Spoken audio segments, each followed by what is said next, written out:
We'll just start with the same conditions. I'm only sad because it was a hard start and we might have made it.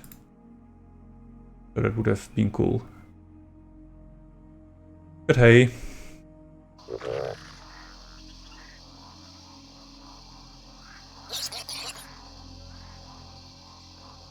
Going straight for the Tetrapod.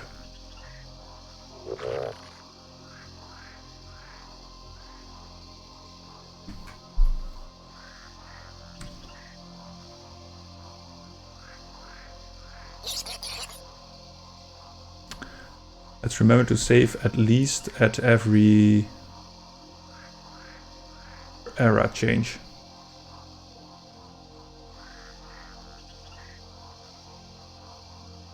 And preferably more often.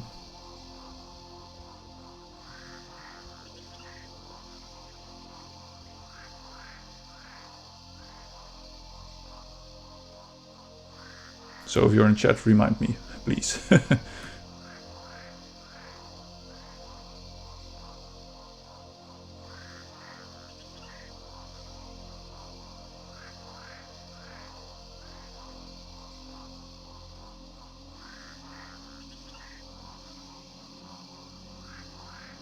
Get all the screens aligned.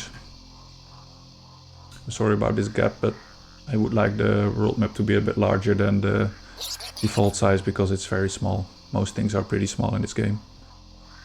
Because when it came out, people used to play on very on a lot lower resolutions, and then everything would just be bigger. Because these screens are just designed in a way that it's a certain number of pixels wide. So if you play it on a lower resolution, the screen is just bigger. So any feedback on how, if you can still read it well enough, would also be appreciated. Maybe I can play it on a bit lower resolution next time, when needed. We're now connected to a nice different continent.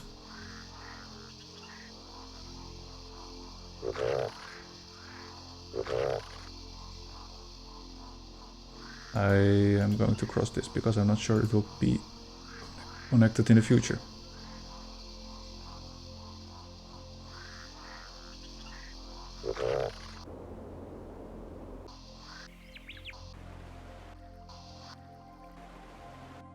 If you're wondering why there are these large black spikes, the world is of course a globe and this map is flat.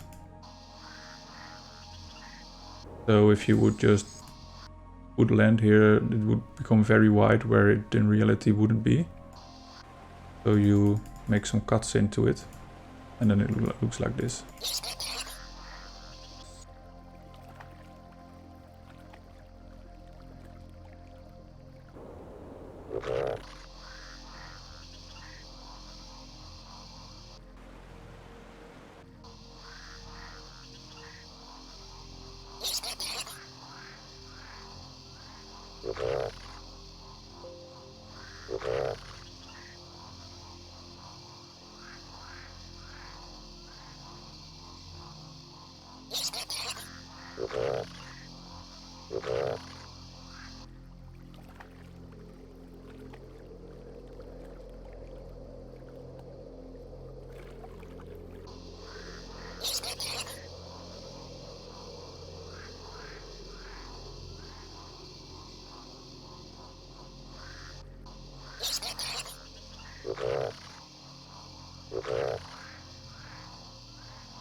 Doing fine. Not much going on.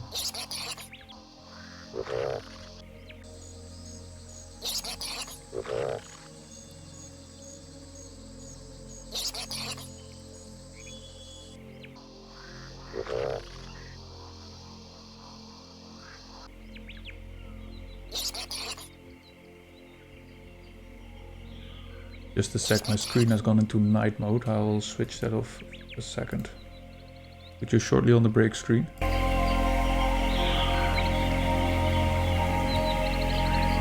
Okay.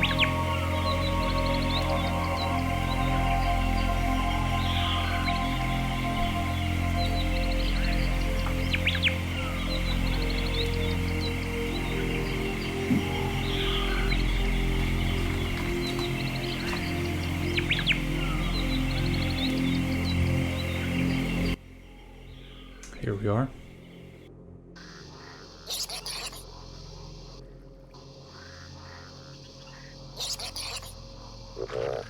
That's going fast, but I don't want to evolve it here.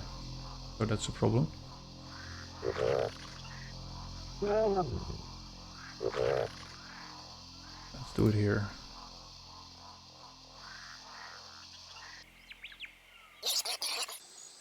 Because it needs to live here.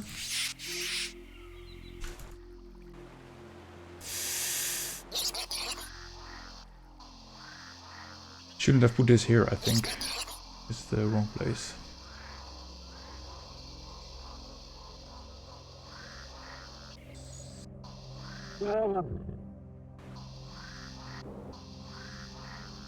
It does very well here as well. It splits soon, I'll just send the other one over.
We managed. So now we have one here as well. That's good.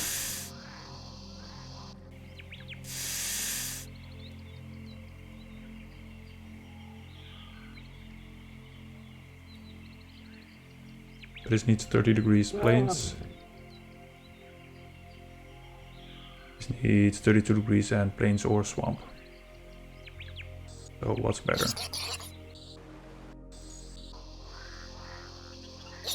Usually going for this one. And we'll do that now as well.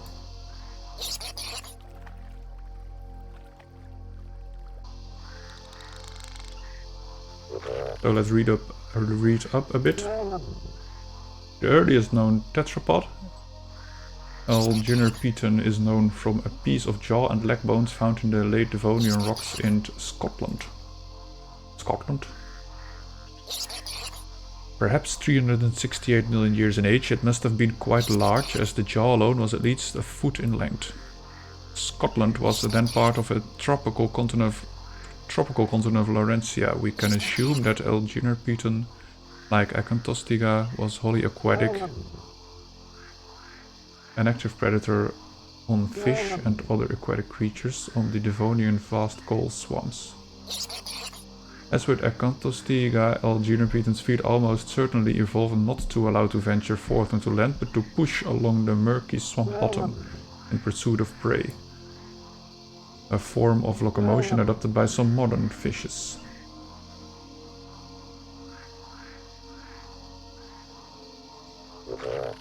So we shouldn't really view this swamp as land, but just as some land and shallow waters.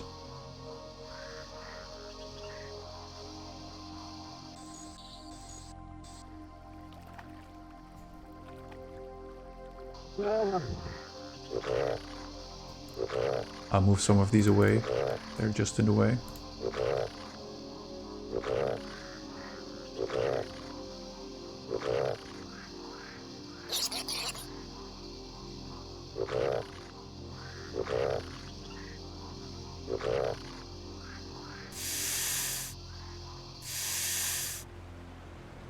So how does that evolve into this snake-like creature? The Aesthepoda were an order of legless amphibians in the Carboniferous and Permian. Paleontologists found fossil Aesthepods before they discovered other early amphibians, which caused considerable consternation. The Aesthepods were the earliest tetrapods they had found, but they had no limbs. How could later tetrapods have possibly evolved from limbless ancestors? Luckily, earlier amphibians with legs were later discovered among the ichthyostigids.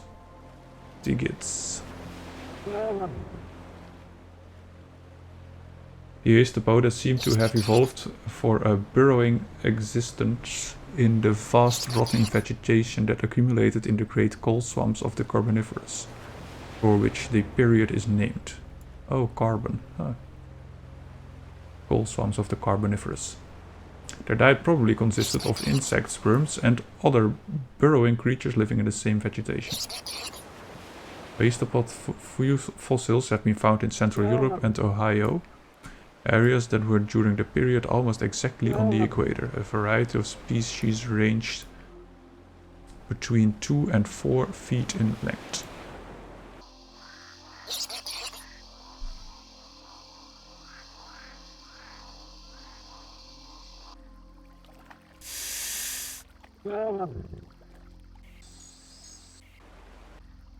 And we're evolving soon into the Pentilus.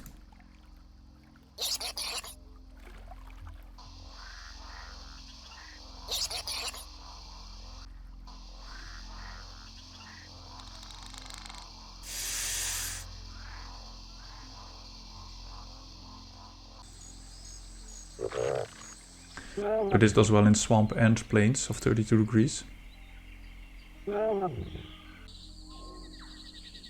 Bit less in woodland, so that's a pity, because there's woodland here as well.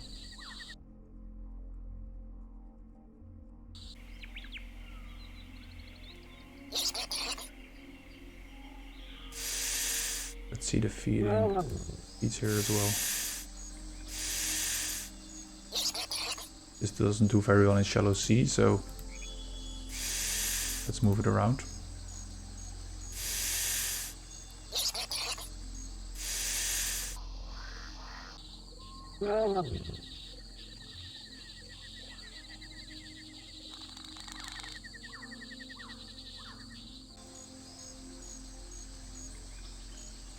And down.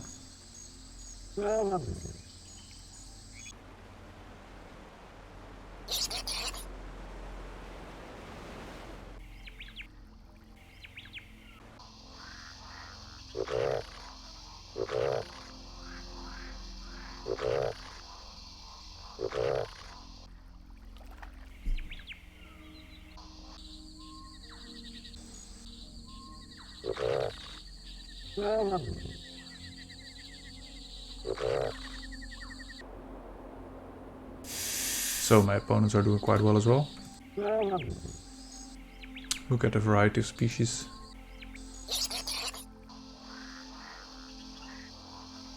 These are two different ones. No. No, they aren't.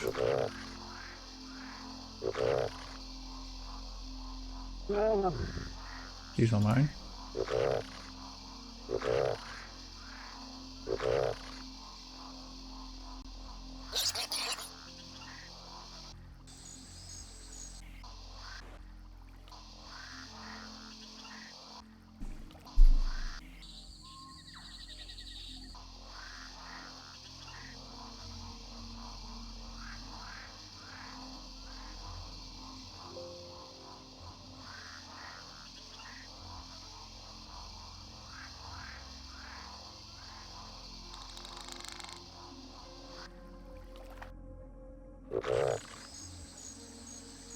let's move it here.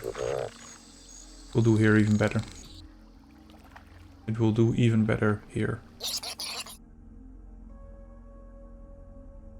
I'm completely in the dark. Just a sec.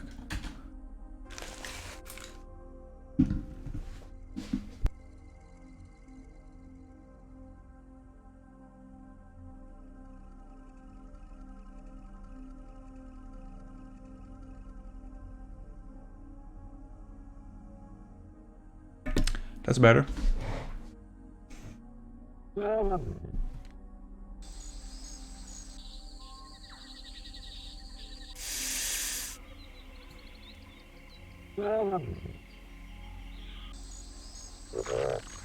We did very well to put the Elginerpetons here as well. That saved us. Imagine having to try to cross here or something.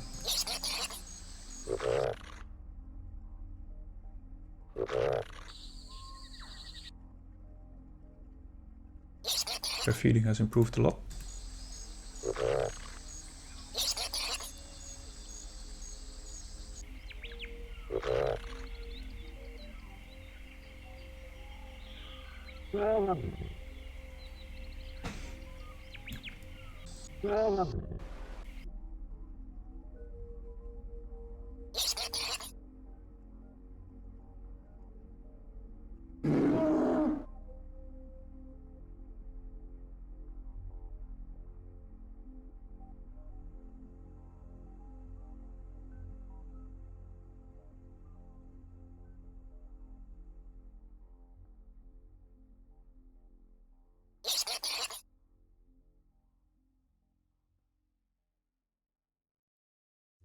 I really like this one.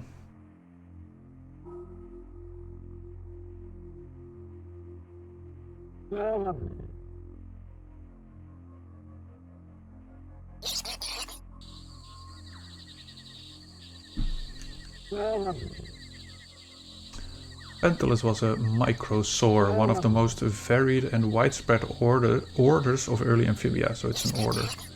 I think that's what they do more often in this game. Not really single creatures, but orders of creatures. And an order that may be ancestral to the reptiles, and may not. The reptiles might instead have derived from the anthracosaurs. I don't think I know them from this game. Pentalus was a land-dwelling creature. Like most amphibians, it was probably an insect eater. However, it had large blunt teeth and may have been partially herbivorous as well. It was about 10 inches long and lived during the early Permian. Fossils have been found in Texas, which was then tropical and part of the world continent Pangaea.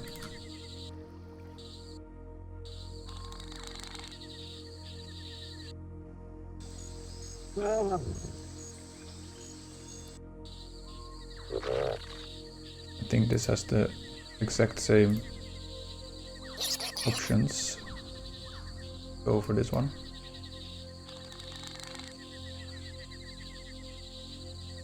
See if this is a very different feature. A microsaur, the same order as Pentalus. Like Pentalus, it was probably an insect eater. However, its head was somewhat smaller, its body higher on its limbs, its tail longer, and its teeth rather smaller. These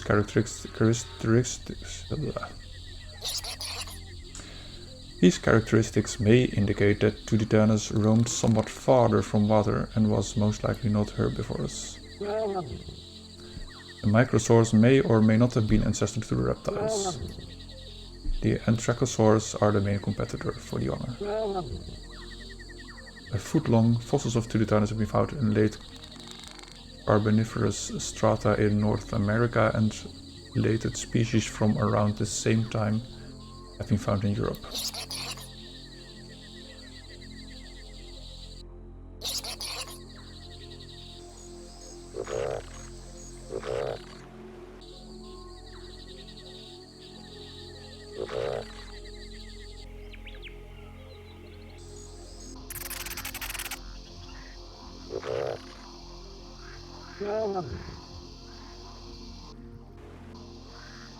Oh,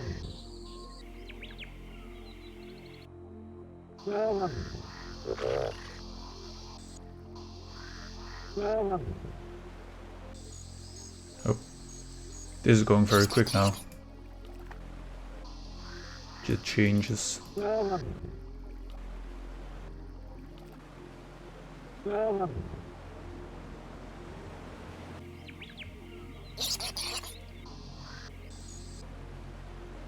The planes have almost disappeared.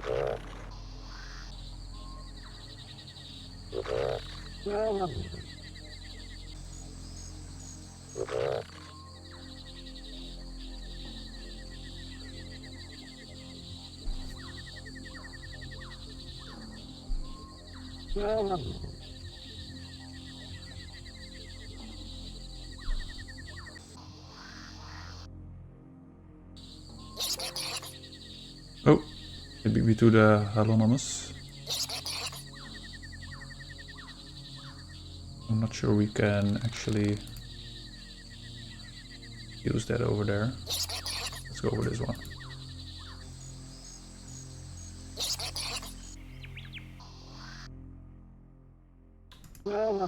Does that one need planes 20 degrees? We don't really have that here.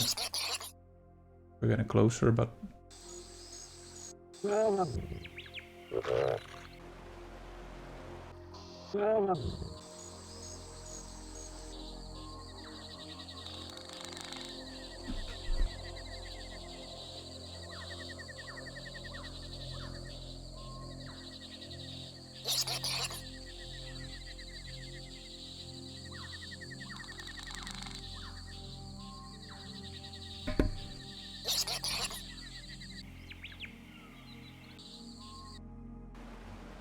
Still feeling bad about last game. It was an exciting one. This one is more straightforward so far.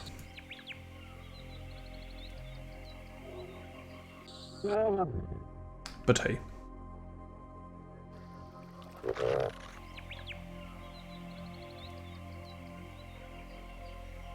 Close to evolving.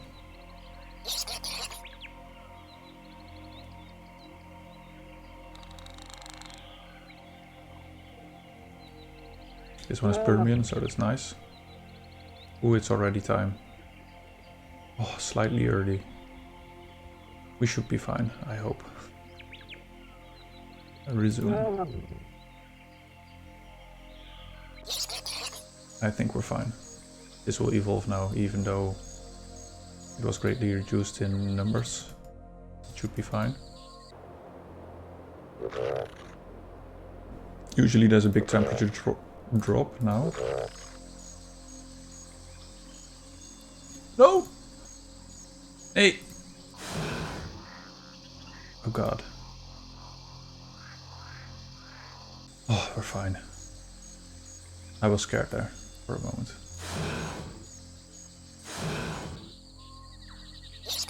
Screwed by continental drift almost.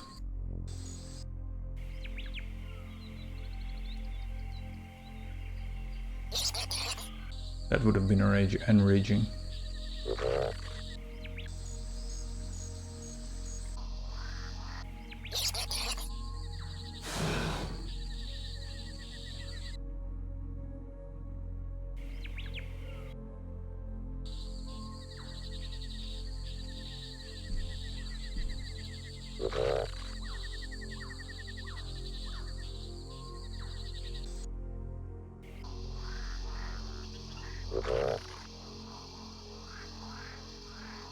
I'm going to evolve the Parisaurus with Pantulus as well.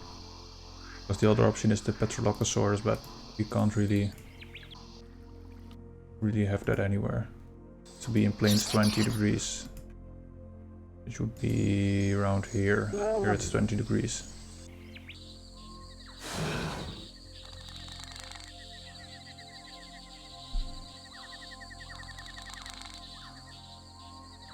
Going to save the game once more. Because we have a nice start of the Permian. With a pretty central creature. It can go a lot of ways. We can go towards or the mammal side of the chart with this creature, this creature, this creature, this one, but also to the dinosaur. In the dinosaur direction with the Celtopus, Skeletosaurus. So a lot of options. Look, now we have planes 20.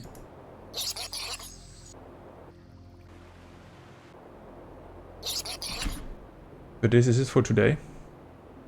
We'll continue next time with this nice start of the Permian.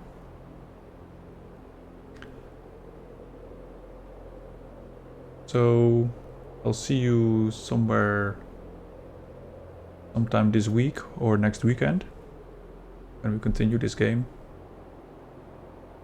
Please follow me to get a notification on your Twitch, or look me up on YouTube, where I have some other videos of this game, Evolution, the game of intelligent life. So see you there, or next week.